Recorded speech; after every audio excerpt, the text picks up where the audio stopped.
This is Blessy Paul. Let's upgrade our English. I have been, I have gone. இது ரெண்டுத்தையுமே எந்தெந்த இடங்களில் use பண்ணலான்னு இந்த வீடியோவில் பார்க்கலாம். I have beenனா நீங்கள் ஒரு இடத்துக்கு போயிட்டு ரிட்டர்ன் வந்துட்டீங்கன்னா I have been சொல்லலாம்.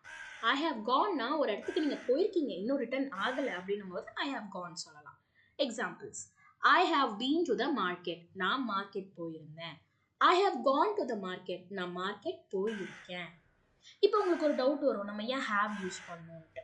நம்ம ஏன் have யூஸ் பண்ணுறோம்னா it is a present perfect tense. Present perfect டென்ஸ்னால் பாஸ்டில் நடந்த ஒரு விஷயத்தை ப்ரெசண்ட்டில் நீங்கள் அதை பற்றி பேசுகிறீங்கன்னா ப்ரெசன்ட் பர்ஃபெக்ட் டென்ஸ் ஆகும். அந்த பாஸ்ட் எப்படி இருக்கணும்னா அந்த டைம் பீரியட் முடிஞ்சிருக்கக்கூடாது. நீங்கள் பேசுகிற விஷயத்தோட டைம் பீரியட் முடிஞ்சிருக்கக்கூடாது. Like yesterday, last month, last week, அந்த மாதிரி முடிஞ்சிருக்கக்கூடாது. எக்ஸாக்ட் டைம் சொல்லக்கூடாது, ஈவினிங், மார்னிங் அப்படின்ட்டு.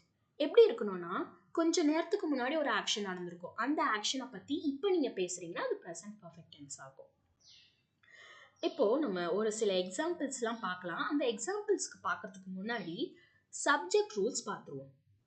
ஐ, வி, யூ, தே இவங்க பக்கத்தில் ஹாவ் வரணும். ஹீ, ஷீ, இட் இவங்க பக்கத்தில் ஹேஸ் வரணும்.